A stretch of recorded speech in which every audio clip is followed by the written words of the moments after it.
The session was convened to consider and ratify the agreement between the Gambia and Turkey on cooperation on military field of training, techniques and science, signed on 5th May 1991. Honorable Speaker, honorable members, the government of the Gambia has a long-standing bilateral relationship with the Republic of Turkey since our independence. The relationship continues to be consolidated, developing into diplomatic ties aimed at promoting stronger economic and security collaboration. This led to the signing of 4 agreements between the government of the Republic of Turkey and the government of the Republic of the Gambia in the areas of military cooperation. Honorable Speaker, on 5th May 1999, a cooperation agreement was signed again towards establishing and enhancing cooperation in military field of training, technique, science within the framework of the authorities defined by national legislation.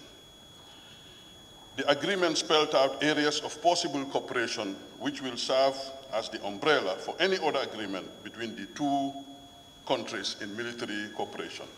Honorable Speaker, this agreement comprises an exchange of personnel, materials, equipment, information, and experience in the following fields of military domain.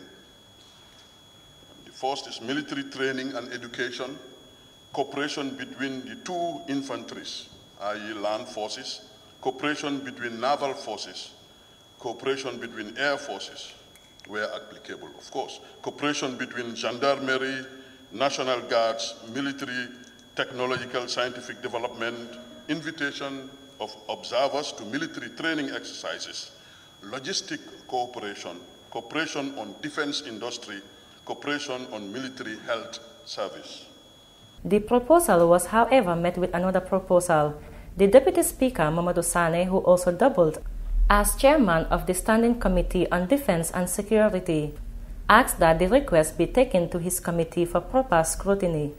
I just want to inform this august body that as member or as a chair of the Standing Committee on Defense and Security, I would propose, in collaboration with the Office of the Clerk, to make it very quick so that our committee can be assigned to look into this thing within the shortest possible time, come with a report and lay it before the National Assembly for adoption.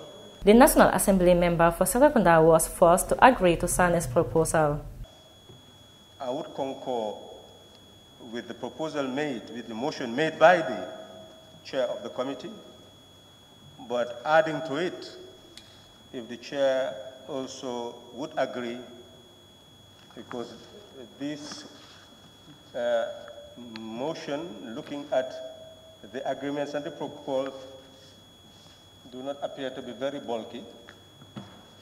It is something that we can look at. And Honorable Speaker, you'll see agreements that have been signed since 1991. What does that mean?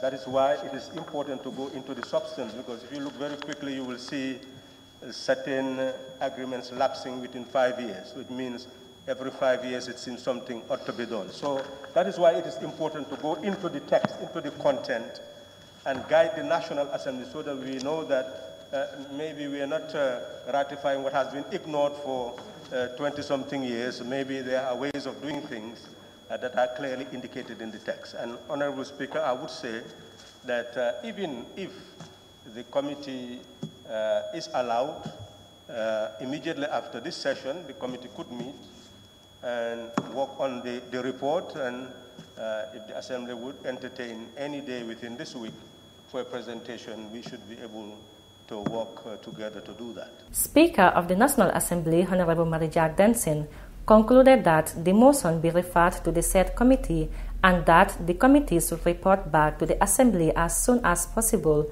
preferably 23rd of June 2020. Reporting for the Fatu Network News Review, Umisol.